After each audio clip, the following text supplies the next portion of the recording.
안녕하세요. 반갑습니다. 테이버입니다. 자, 이번 주에도 주간 일정 한번 체크해 보도록 하겠습니다. 이번 주는 12월 둘째 주입니다. 자, 일단은 지난주 먼저 한번 서머리 해보면은 지난주에는 마이크로소프트, 구글 이런 애들 3%씩 올랐고요. 메타가 좀 많이 올랐습니다. 테슬라도 6% 상승, 애플은 0.2% 하락했습니다. 그리고는 금융주 쪽이 조금 안 좋은 모습을 보였고 에너지 업종도 하락하는 모습을 보인 한 주였다라고 보실 수 있을 것 같습니다. 자, 그리고는 주요 지표들 일단은 뭐 발표된 지표들이 많기 때문에 정리를 좀 해보면요. CPI가 고점을 찍고 떨어졌습니다. 그날 나스닥이 7% 상승을 했고요. 그 다음에는 우리 PC 같은 경우에도 실제로 조금 괜찮다, 낮게 나왔다라고 하면서 시장의 상승을 도왔습니다. 다만 지난 금요일 날 어저께 있었던 지표 발표죠. 그저께라고 표현해야겠네요. 그저께 있었던 지표 발표에서 아무래도 우리가 신규로 우리 고용인 일자리 같은 경우에는 예상보다 많이 늘었다라는 점, 그리고는 가장 문제가 되는 것 중에 하나가 급여가 생각보다 많이 늘어나고 있다라는 이야기가 나오고 있습니다. 그래서 실제로 이 부분에 있어 가지고 뭐 미국에 있는 많은 교수님들이나 아니면 경제학자분들께서 생각보다 인플레이션이 더 오래 갈 수도 있을 것 같다. 단기 인플레이션 전망에 대해서 좀 많이 부정적으로 본다라는 이야기가 늘어나고 있습니다. 이 부분에 있어 가지고 우리도 조금 고민이 필요하지 않나라고 생각이 들고요. 지금 소비 같은 경우에는 여전히 돈을 많이 받으니까 소비는 많이 할 수 있지 않냐라고 할 수 있는데, 그 부분이 다시 인플레이션을 건든다라고 하면은 요거는 또 금리 인상으로 또 연결될 수 있기 때문에 이 부분에 있어 가지고 시장에서 경계감이 높아질 수 있다라는 점 참고하셨으면 좋겠고, 금요일 날 기준으로 지수가 다시 올랐습니다. 그럼에도 불구하고 말아 올리는 강한 매수의 힘을 보여주면서 여전히 심리가 좋다라고 보셨으면 좋겠고, 픽스 같은 경우에는 지금 19까지 떨어져 있는 상황입니다. 20언더로 또 떨어졌기 때문에 혹자들은 1년 내내 봤더니 19 정도 되면은 이제 급락과 함께 픽스가 치솟더라라는 이야기도 하고 있고요.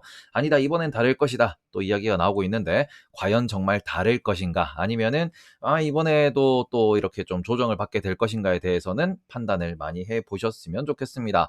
자, 그러면은 이번 주 주요 일정 하나씩 체크해 보도록 하겠습니다. 이번 주에는 무엇보다 가장 큰 이슈 중에 하나가 오페크라고 볼 수 있습니다. 우리가 일단 FOMC가 10일 정도밖에 남지 않았기 때문에 FOMC는 이제는 블랙아웃 기간에 들어갔어요. 연준 위원들 말을 못한다라는 것이고, 지금 같은 경우에는 그죠, 블랙아웃 기간에도 계속해서 닉 티미라우스라는 그 기자님이 월스트리트 저널을 통해 가지고 좀, 아니면 트위터를 통해 가지고 소통을 좀 하려고는 하고 있는데, 일단 지금 이번 주에 가장 중요한 것은 오페크다라고 보시는 게 맞을 것 같고, 월요일 아침 기준으로 우리나라의 외환 보유고가 발표가 됩니다. 실제로 우리나라 외환 보유고를 보시면은 지금 지난 8월부터 꾸준히 줄어오고 있는 상황입니다. 물론 지금 환율이 다시 1,300원 초반대 혹은 1,200원 후반대까지 떨어졌기 때문에, 이런 관점에서 과연 환율 방어를 위한 외화 유출이 얼마나 있었을까에 대해서는 조금 지켜보셨으면 좋겠고, 실제로 우리나라 같은 경우에는 이렇게 외환 보유고가 점증하고 있던 이런 상황에서 최근에는 조금 하락을 했습니다. 환율이 워낙 안 좋다 보니까. 하지만 여전히 우리나라의 외환 보유고는 튼튼하다,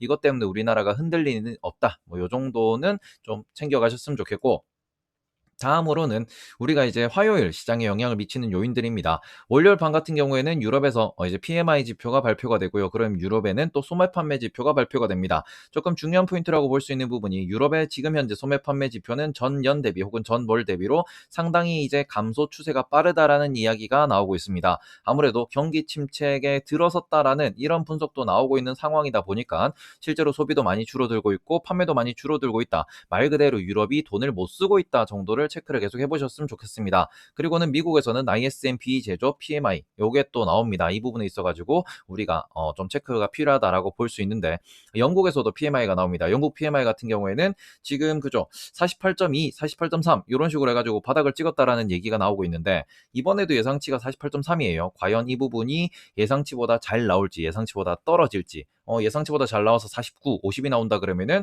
어이구, 영국의 PMI는 바닥을 찍었네요 라는 이야기도 나올 수 있고, 실제로 PMI라는 것은 이게 우리가 산업계에서 심리적인 지표인데, 요게 선행지표 역할을 합니다. 누구? 주식시장의 선행지표를 좀 의미하기 때문에 PMI가 좋아진다 그러면 주식시장이 올라가는 이유가 또 될 수도 있으니까 이 부분 체크하셨으면 좋겠고요. 그 다음에는 미국에서 나오는 ISM-B 제조업, 서비스업 구매관리자 지수입니다. 지금 제조업 같은 경우에는 이제 50 언더로 떨어졌다라고 하면서 실제로 금요일날 매도의 이유가 되기도 했습니다. 목요일이었죠. 목요일날 매도의 이유가 되기도 했는데, 이런 부분을 놓고 보실 때 지금 서비스 PMI 역시도 쭉 줄어들고 있습니다. 있습니다. 지금 8월 달 같은 경우에는 56.9, 9월 달에는 56.7, 그리고 10월에는 54.4가 나왔고 이번에 예상치는 53.1입니다. 여전히 50이 넘어가면 확장 국면이라고 볼 수는 있지만 추세적으로 하락하고 있다라는 점에서 요게 이제 얼마나 하락하는지 이 부분은 조금 보셨으면 좋겠고, 서비스업 같은 경우에는 미국이 소비로 돌아가는 국가다 이런 의견이 많기 때문에 서비스직들이 얼마나 지금 시황이 안 좋느냐 요 정도는 참고를 좀 해보셨으면 좋겠습니다. 그리고는 지금 화요일날 밤 같은 경우에는 뭐 독일에서 공장 수주도 나오고요. 그리고는 최근에 조금 독특한 지표가 하나 나왔습니다. IHS와 S&P에서 이제 집계하는 건데 글로벌 건설 PMI입니다. 건설 PMI라는 거는 처음 들어보실 거예요. 이게 만들어진 지 얼마 안 됐는데 그만큼 지금 건설업계의 유동성, 그 다음에 부동산 폭락 이런 부분들이 좀 심각하다라는 부분이기 때문에 이거를 또 새로운 지표 인덱스로 만들어 나가고 있는 중입니다. 지금 일단은 이것도 50을 기준으로 볼 수 있고요. 44.9가 지난달이었기 때문에 이 부분이 어떻게 되는지 이것도 좀 이따가 설명을 좀 드리고요. 그 다음에는 중국의 무역 수지, 그리고는 미국의 석유 재고 이런 것들이 발표가 됩니다. 이런 부분 조금 체크할 필요 정도는 있다. 일단은 중국의 무역 수지 같은 경우에는 크게 지금 같은 경우에는 감소하고 있는데 이 부분이 제로 코로나 이 자체가 제로 코로나라는 정책 자체가 11월 말부터 급격하게 바뀌었기 때문에 11월 데이터는 시장에 큰 영향을 못 미칠 것이다 정도로 고려하시면 좋을 것 같습니다.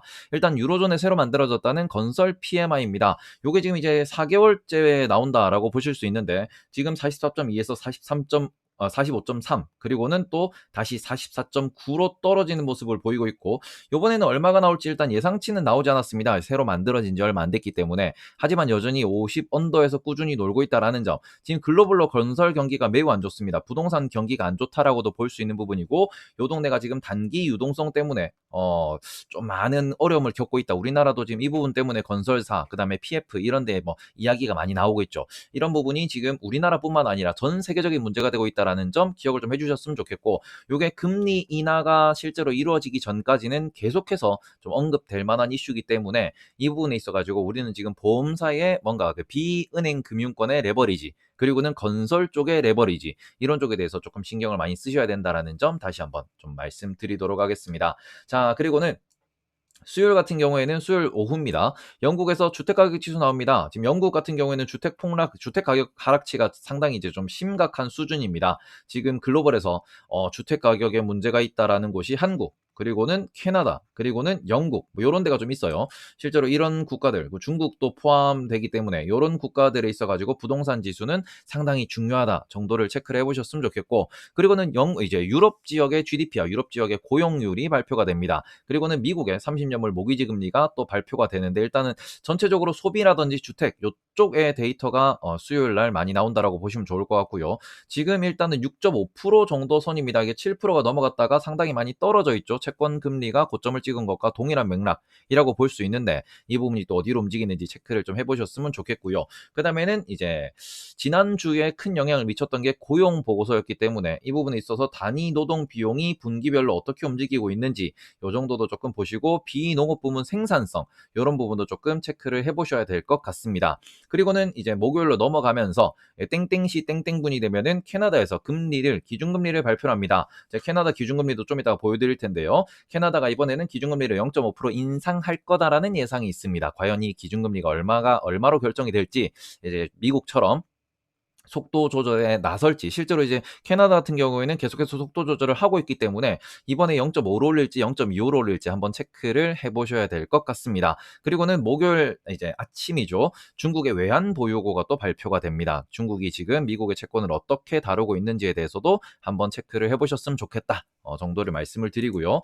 지금 미국의 30년 모기지 금리입니다. 우리가 2008년 리만 브라더스 터지기 직전과의 지금 금리 비교를 해보시면은 어마어마하게 금리가 높다. 2008년보다 더 높은 상황입니다. 조금 하락하고는 있지만 여전히 상당히 높다라는 점을 기억을 하시고, 얘가 이제 이 부분이 높으면은 아무래도 부동산을 계속해서 건들 수밖에 없기 때문에 아까 전에 우리가 캐나다, 호주, 영국, 캐나다, 한국, 중국 이런 데가 상당히 좀 위험하다라는 말씀을 드렸어요. 부동산이. 근데 이 부분에 있어가지고 미국도 지금 가격이 빨리 떨어지고 있다. 이번에 파월 의장이 발언할 때도 부동산에 대해서 이런 이야기를 좀 언급했기 때문에 이 부분에 있어 가지고 우리는 데이터 확인이 필요하다. 얼마나 떨어지느냐 정도를 보셔야 될 것 같습니다. 이게 좀 우려스러운 부분이 혹시나 이제 지금처럼 가격이 그냥 떨어지기만 하면 상관이 없는데 이런 걸로 인해 가지고 뭔가 건설 회사가 넘어간다든지 아니면은 이제 약간은 그 뱅크런 비슷하게 이게 물량이 막 나오면서 가격이 급락하기 시작하면은 이 부분을 좀 막기가 어렵거든요. 레버리지가 터질 수 있기 때문에.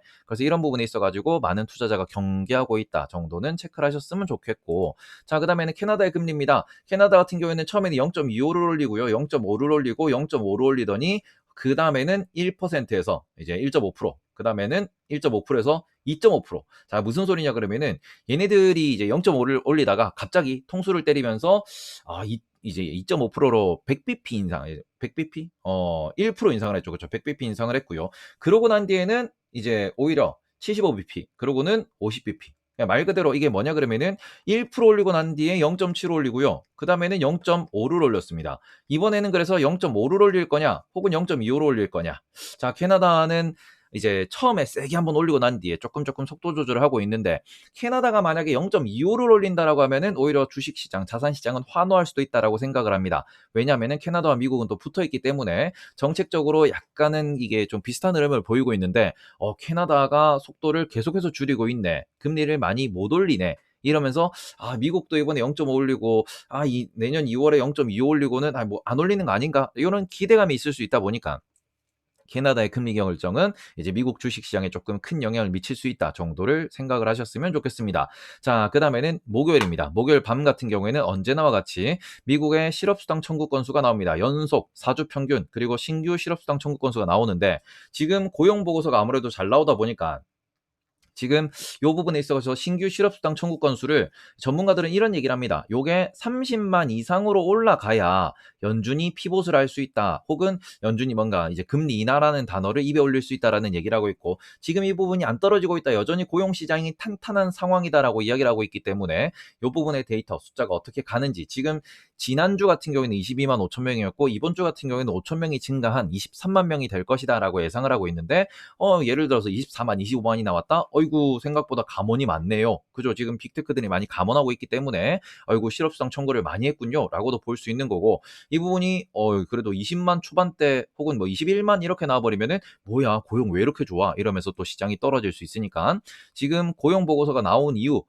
지금 뭐 실업률도 3.7%로 그대로 유지가 됐고, 임금도 올라가는 상황, 생각보다 많이 올랐습니다, 임금이. 그러고는 말 그대로 고용 총 인원 자체가 늘어나고 있는 이런 상황에서 신규 실업수당 청구 건수가 예상치보다 계속 이렇게 20만 초반대로 낮게 나온다 그러면은 오히려 시장은 좀 두려워할 수 있다라는 점, 이 부분에 있어서는 숫자가 좀 이제 실업수당 청구 건수는 많이 나올수록 좋다라는 점을 기억을 해주셨으면 좋겠고요. 자, 그 다음에는 금요일 날에는 이제 캐나다의 PMI도 나옵니다. 일단 50 근처라는 점에서 큰 영향은 없겠지만 일단 추세는 확인하셔야 될 것 같고요. 그리고는 우리나라 금요일 아침 8시에 경상수지 나오고요. 그리고는 중국에서 생산자 물가 지수가 발표가 됩니다. 자, 그러면은 미국의 신규 실업수당 청구 건수 다시 한번 확인해 보도록 하겠습니다. 지금 20만 초반대냐 30만 대냐 요 부분에 있어가지고 계속 말씀을 드리는데, 위로 올라갈수록 오히려 시장은 아이러니하게도 환호할 것이다 라고 말씀을 드리고 있고, 이 부분에 있어가지고 코로나 이전을 놓고 보시면은 코로나 이전에 우리가 완전 고용이라고 얘기했던 요 부분이 거의 20만 초반대를 이야기했었습니다. 그러면서 지금 같은 경우에는 코로나 이전과 대비했을 때 여전히 미국의 경기가 좋다라는 거죠. 말 그대로 우리가 금리를 많이 올려놓은 상황에서도 이게 경제가 좋다라고 하면은 그럼 금리 더 올릴 수 있네라는 식으로 시장이 받아들일 수 있고, 연준 역시도 이렇게 바라볼 수 있다라는 점에서 이 부분을 잘 좀 체크하셨으면 좋겠고, 여기에 추가적으로 금리를 올릴 수 있을 만큼 경제가 좋은데 금리를 올리는 근본적인 원인, 이유인 물가가 떨어진다라고 하면은 말 그대로 파월 의장이 이번에 아주 비둘기적으로 이야기했던, 본인이 생각하는 우리가 연착륙을 할 수 있을 것 같다, 이런 얘기할 때 우리는 여전히 그 소프트 랜딩이 가능하다라고 이렇게 생각을 한다라고 하는 부분이 이거죠. 물가는 잡히는데 고용시장이 여전히 좋으면 경제는 좋은 거 아니냐. 그러면 지금 우리가 이미 금리를 충분히 올려놨기 때문에 이 상황에서 물가가 잡히는 게 중요하다라는 이야기를 했습니다. 그래서 지난 고용 보고서를 확인했을 때도 그래, 고용이 좋다라는 거는 경제가 좋은 거니까 일단 우리가 CPI가 꺾인 것을 확인했기 때문에 그러면은 지금 10월 CPI는 꺾였습니다. 확실히 우리 예상치보다 많이 낮게 나왔기 때문에 11월 CPI도 내려간다라고 하면은 그러면 이제 오히려 더 '어이구 경제는 좋고 고용은 좋은데 물가가 빠지네.' 하면서 시장이 또 산타 랠리를 이야기할 수 있겠죠. 자 그러면은 물가 지표 우리가 확인할 수 있는 11월 CPI가 도대체 언제 나오느냐? 요게 13일 날 나옵니다. 이번 주가 아니고 다음 주에 나옵니다. 그렇기 때문에 이번 주에는 아무래도 쪼끔은 이제 매수 심리가 강하겠죠. 지금 시장에 깔려 있는 건 뭐냐 그러면은 '아니 고용이 좋아. 오케이 그건 알겠어. 이거는 우리가 경제가 좋다.'라고도 해석할 수 있잖아. 이런 상황에서 물가는 떨어진 거를 우리는 10월에 확인했습니다. 그렇기 때문에 여전히 우리가 이제 11월 데이터가 나오기 전까지는 '물가 고점하게 난 거 아니냐. 사도 되는 거 아니냐.' 그죠? 파월도 저렇게 비둘기적으로 얘기했고 파월도 쪼끔 시장 친화적으로 이야기를 했습니다. 그리고는 바이든 대통령도 "아이 고점 찍었다고 얘기를 하는데 고점 신호가 보인다고 얘기하는데 우리가 도대체 왜 지금 안 사야 되냐? 나는 살 거야." 이런 심리가 분명히 있을 거고요. 그렇다면 이 부분에 있어 가지고 뭔가 쪼끔 그 시장이 쪼끔 그죠? 제가 계속 말하고 있는 '아 지금 이렇게 오르는 거는 좀 무서운데요.' 라는 부분이 정말 크게 꺾이려면은 11월 물가가 말 그대로 우리 그 시장 예상치보다 오히려 높게 나와 버리면은 이거는 모든 로직의 원인이 깨지는 거죠. '물가가 높네. 물가가 안 잡혔네. 이 파월 의장과 바이든 형의 말이 틀렸네.' 가 되면은 좀 시장이 크게 부러질 것이고 그러면 그전까지는 크게 부러질 이유는 딱히 없다라는 겁니다. 뭐 예를 들어서 '크레딧 스위스가 파산한다.'라는 부분에 있어 가지고는 오히려 지금 지난 금요일 기준으로 크레딧 스위스가 우리가 지금 "우리 지금 충분한 유동성을 확보했습니다." 이런 얘기를 하고 그러다 보니까 뱅크런도 이제 좀 멈췄습니다. 이런 얘기를 하면서 주가가 오히려 좀 반등한 부분이 있기 때문에 이런 부분에 있어서 '중국도 지금 나름대로 잘 막고 있다.'라는 이야기가 나오고 있고 그러니까 오히려 시장에서는 '어이 다 문제가 해결되는 거 아니냐?'라고 하면서 또 매수 심리가 계속 또 강하게 들어올 수 있고 그런 부분 때문에 또 금요일 날도 고용 보고서를 확인함에도 불구하고 상승했기 때문에 지금 이런 부분에서 13 일까지는 아무래도 그죠? 우리가 CPI를 확인하기 전 그러니까 적어도 '이번 주는 좀 매수 심리가 강하지 않을까.'라고 예상을 하시면 좋을 것 같고 저는 그 상황에서 '현금화를 좀 많이 할 것이다.'라고 다시 한번 또 말씀을 드리도록 하겠습니다. 그리고는 중국의 생산자 물가 지수입니다. 요 친구 역시도 금요일 날 발표가 되는데요. 요 친구가 지금 마이너스권으로 들어가 있습니다. 자 그리고 이게 마이너스가 혹시 더 심해진다라고 하면은 계속 말씀드리는 요게 6개월에서 1년 정도 지금 한 6개월 정도 이제 후 반영이 되는데 이게 어디 미국의 CPI를 건든다라는 거죠. 지금 중국의 PPI는 마이너스인 상황이고요. 이번 예상치도 마이너스가 나올 것이다라는 얘기를 하는데 그럼 이런 상황에서 그럼 미국의 CPI도 점점 끌려 내려가겠네. 실제로 6개월 전에 얘들이 딱 꺾여 떨어졌고 이제 10월에 있던 10월 그 미국의 CPI 역시도 딱 꺾여 떨어졌기 때문에 예상치보다 많이 하락했기 때문에 그럼 이제 10월, 11월, 12월, 1월, 2월, 3월 떨어지는 거 아니냐? 뭐 요런 얘기도 그쵸? 차트만 보면 할 수 있기 때문에 이 부분에 있어 가지고 다시 한번 말씀드립니다. 미국의 물가는 13 일에 나옵니다. 그리고는 14 일에 FOMC가 예. 네. 이번 주보다는 다음 주에 아주 머리 아픈 골치 아픈 그런 일들이 많기 때문에 그 관점에서 또 이제 15일인가 16일은 또 미국의 선언 만기입니다. 그러다 보니까 요 부분에 있어 가지고 적어도 이번 주는 조금 더 매수 심리가 강할 수 있지 않을까라고 보시는 게 맞을 것 같고요. 그리고는 우리 금요일 날 이제 금요일 밤입니다. 미국에서는 생산자 물가지수가 나옵니다. 지금 중국의 생산자 물가지수는 별이 3개고 미국의 생산자 물가지수는 별이 2개라고 볼 수 있는데 이 부분이 있어 가지고 미국이 아무래도 생산보다는 소비가 조금 더 큰 영향을 미치는 경제 구조이기 때문에 그렇다. 그래서 CPI에 있어서 이제 생산자는 PPI라고 하는데 이제 CPI를 좀 더 중요하게 생각한다 정도로 보시면 될 것 같고요. 요런 흐름 속에서 이제 토요일로 넘어가면서 뭐가 나오느냐? 미시간대 5년 인플레이션 예상치 요거죠. 지금 이 부분을 어떻게 보면은 파월 의장도 혹은 연준 위원들이 아주 중요하게 바라본다라고 이야기를 하는데 요게 지금 퍼센트로 보시면은 3% 정도를 예상하고 있습니다. 3% 정도를 예상한다라고 하면은 요렇게 대충 그어 볼 때 요 정도가 3% 정도 나와요. 그러니깐 코로나 이전 기준으로 3%라 그러면 거의 맥스치였다라고 볼 수 있는 거고 요게 이 아래로 고정이 돼야 된다라는 거죠. 요게 2 위에서 널뛰기한테 이렇게 널뛰면 안 된다. 그리고는 요게 어느 정도 한 2.5% 정도로 고정이 되면은 정말 좋겠죠. 그죠? 2.5% 정도 고정된다 그러면은 2016년부터 2020년 동안에 그 골디락스라고 부르던 그 상승 랠리 이 부분에 있어 가지고 인플레도 적당하고 금리도 적당하고 성장도 적당한 그런 구간으로 들어서기 때문에 지금 연준이 바라는 거는 기대 인플레가 이렇게 떨어지는 것을 바라고 있다. 라고 보실 수 있고요. 그래서 기대 인플레는 낮게 나올수록 좋다. 근데 이게 만약에 3.1, 3.2가 나온다 그러면은 시장은 CPI를 앞두고 혹은 FOMC를 앞두고 금요일 날 조금 요 지표에 의해서 조정을 받을 수는 있겠죠. 이런 부분이 있어 가지고 일단 이번 주에는 오펙도 중요하다라고 말씀을 드렸고, 또 블랙아웃 기간이기 때문에 닉 티미로스 기자가 어떤 이야기를 하느냐에 따라서 조금 시장은 흔들릴 수는 있겠지만, 일단 시장은 파월 의장의 마지막 발언에 대해서 되게 좀 무게감을 갖고 지금 생각을 하고 있습니다. 아이, 그렇지. 파월 형이 그 11월 FOMC에는 되게 강하게 말을 했는데 블랙아웃 되기 직전에는 갑자기 한 달 만에 포지션을 바꿔가지고 아주 시장 친화적으로 이야기를 했어요. 자, 근데 이 상황을 파월이 실수를 한 건지, 그죠? 파월이 그냥 이 정도 얘기하면 알아듣겠지. 이렇게 하면서 그냥 좀 편안하게 얘기하다가 또 파월이 파월한, 그죠? 너무 좀 이렇게 변호사적인 마인드로 본인의 입장을 조금 돌려가면서 이야기하다 보니까 시장이 너무 도비시하게 느끼는 이런 부분이 파월이 파월했다라는 부분인데, 이게 파월의 실수인 것인지 아니면은 뭔가를 보고 지금 조금 본인의 입장을 꺾은 것인지에 대해서는 일단 우리가 다음 주가 돼야, 이번 주 아닙니다. 다음 주가 돼야 또 확인이 가능하고, 또 12월 FOMC에서의 점도표도 매우 중요하기 때문에 아마 목요일 금요일 정도 되면은 슬슬 몸을 사리지 않을까 정도는 생각을 하고 있습니다. 그래서 여전히 심리는 매수가 강하다, 지표는 아리까리하다. 그렇기 때문에 시간이 지나야 답이 나올 것 같다.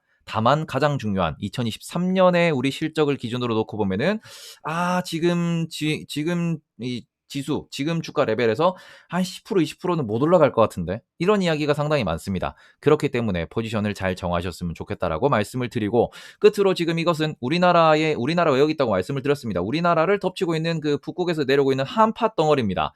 보라색이라고 하면은 영하 한 40도 정도를 얘기하는 겁니다. 지금 보시면은 영하 42도, 영하 50도, 이런 친구가 지금 우리나라 상공으로 내려오고 있다라고 보실 수 있을 것 같고요. 생각보다 지금 뭐 미국이나 아니면은 유럽에 비해서, 이쪽 유럽입니다. EU, 이쪽이 USA인데 여기 비해서 아시아가, 특히 우리나라가 더 추워요.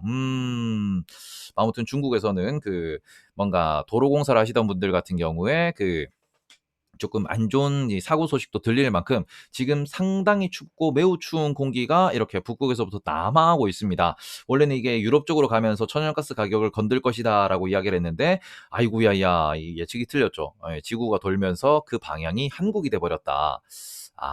어쨌든 추위 조심하시고요. 요 추위는 조금 오래 좀 지속될 수 있다라는 거 좀 체크하셨으면 좋겠고, 그다음에는 우리가 오펙이 중요한 이유. 자, 제가 방금 날씨 얘기를 드렸습니다. 일단 천연가스 가격은 저것 때문에 조금 안정이 되는 것 같습니다. 다만 지금 오펙 같은 경우에는 이번에 석유를 어떻게, 그러니까 우리가 지금 이번 회의가 있을 텐데 석유를 증산할 거예요, 감산할 거예요, 그냥 그대로 이제 뭐 생산할 거예요, 이런 얘기가 나오는데, 지금 로이터에서는 원래는 이제 로이터가 지난번에도 얘기했습니다. 뭐 오히려 증산을 할 것이다, 이런 얘기했다가 처맞고는 이번에는 또 뭐 석유를 그대로 생산할 것이다, 이런 얘기도 하고 있는데, 오히려 또 다른 전문가들은 이런 얘기도 합니다. 오펙 같은 경우에는 최근 전략을 고수하거나, 그죠? 말 그대로 뭐 증산 감산 없이 그대로 생산하거나, 가격 하락과 러시아 유가 상한제에 대비하기 위해서 오히려 생산량 감축을 선택한다. 왜냐면 러시아 유가 상한제, 이게 지금 EU에서 G7과 EU 해가지고 회의를 하고 있는데, 지금 60달러 선에서 뭔가 협의가 된다 만다 이런 얘기가 계속 나오고 있어요. 그리고 러시아는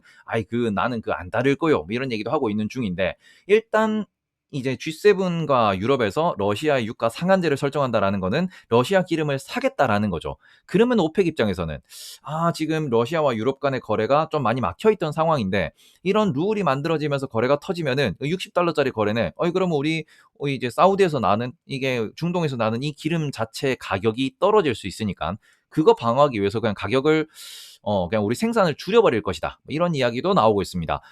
제가 사우디에 그쪽 이제 MBS 무함마드 빈 살만, 이 사람의 형님이 지금 에너지 장관입니다. 요 에너지 장관의 입장에서 생각을 해보면은, 그지, 사우디의 주 수입원은, 특히 중동의 주 수입원은 기름을 팔아서 나오는 거니까 기름값을 유지하는 게 좀 더 이득이긴 하죠. 러시아 유가가 아무리 싸다고 하더라도 러시아가 전 세계 기름을 다 커버칠 수 있는 건 아니기 때문에. 그러니까 이렇게 되면은 그죠, 감산을 할 수도 있을 것 같아요. 이런 부분에 있어서 우리는 조금 체크를 해보셔야 될 것 같고, 지금 그게 합의가 됐냐 그러면은 합의가 좀 되어가는 단계다라고 보시는 게 맞을 것 같아요. 그리고 G7과 지금 EU, 그러니까 미국과 EU라고 보실 수 있는데, 이 친구들이 지금 60달러 선으로 지금 뭐 합의를 하니 많이 계속 가격에 있어가지고 이제 이게 맞니 안 맞니 이런 얘기를 계속 하고 있는데, 여기에 대해 가지고 세계 에너지 가격을 안정시키는 데 도움이 될 것이다라고 지금 이제 EU 집행위원장님이십니다. 저분이 이야기를 하셨어요. 자, 그런데 이 부분에 있어 가지고 다시 오펙 기준에서는 "어이 에너지 가격을 안정을 시켜? 아이 그럼 우린 감산하지 뭐. 에너지 가격 안정 없습니다." 이렇게 또 할 수 있기 때문에 이 부분 체크하셨으면 좋겠고, 러시아는 이 부분에 있어 가지고 "응 그래 서방 제재 너희들 제재하세요. 오케이 알겠습니다. 우리는 누구한테 팝니까?"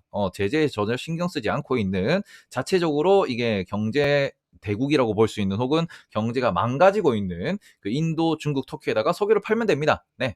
그래서 또 너네들이 이 그 또 기름 받아가려 그러면 파이프라인도 없고 그러니까 "아이 우리 그냥 배를 샀습니다." 요런 얘기까지도 지금 나오고 있는 중입니다. 지금의 러시아 앞바다라 그래요. 그래서 이런 부분을 놓고 보시면은 말 그대로 지금 그 에너지 관련된, 혹은 러시아의 경제권에 관련돼 가지고 이제 G7, 그다음에 유럽 쪽과 러시아 쪽이 많이 좀 대립을 하고 있고요. 이 과정에서 오펙 같은 경우에는 그래서 '우리 주머니는 우리 지갑은.'이라는 부분을 생각하고 있기 때문에, 냉정한 국제 질서 상에서 과연 이번 오펙 회의가 어떻게 결과가 나올지, 그리고는 이후에 이런 에너지 가격 상한제에 대해서 지금 이렇게 노이즈가 나오고 많은 말들이 나오는 게 어떻게 또 안정되는지에 따라 가지고 인플레이션을 건들 수 있기 때문에, 이 부분에 있어서는 조금 체크를 계속 해 하셨으면 좋겠습니다.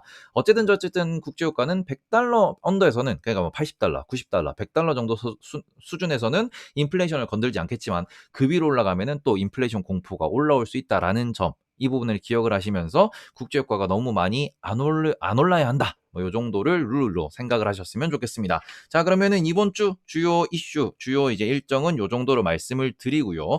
일단 이번 주는 조금 쉬어가는 주라고 보시면 될 것 같습니다. 왜냐하면 다음 주에 CPI가 나오고 FOMC가 있고요. 그다음에 미국의 선물 옵션 동시만기일이 있습니다. 그렇기 때문에 조금 다음 주 변동성을 대비하는 뭔가 차익 실현 매물도 나올 수 있고, 아니면 관망세, 그죠, 거래량이 좀 줄어드는 이런 부분도 나올 수 있기 때문에, 이번 주 같은 경우에는 뭔가 뭐 그냥 장기 투자할 거면은 그냥 계속 뭐 아직까지는 매수하셔도 되는 라인이다라고 말씀을 드리고, 나는 조금 액티브하게 뭔가 투자를 하고 싶다라고 하시면은, 아무래도 대형주 같은 경우에는 지수 조정에 큰 폭의 하락을 같이 이제 겪을 수 있기 때문에 현금 확보를 조금 늘리는 것도 전략이지 않을까라고 생각을 하고요. 뭐 저의 전략은 다시 한번 말씀드립니다. 저는 대형주는 팔고 있습니다. 현금을 늘리고 있고요. 지수는 숏 단타 치고 있고요. 중소형주는 사고 있습니다. 네. 이런 부분에서 개개인의 뭔가 전략을 좀 더 세밀하게, 아니 좀, 네. 말이 꼬이네요. 세밀하게 투자하셨으면 좋겠다라고 말씀드리고, 남은 주말 좋은 이제 시간 보내시고요. 추우니까 감기 조심하시고요. 네, 그리고는 월요일 날 아침에 또 뵙도록 하겠습니다. 저는 테이버였습니다. 그럼 모두 안녕!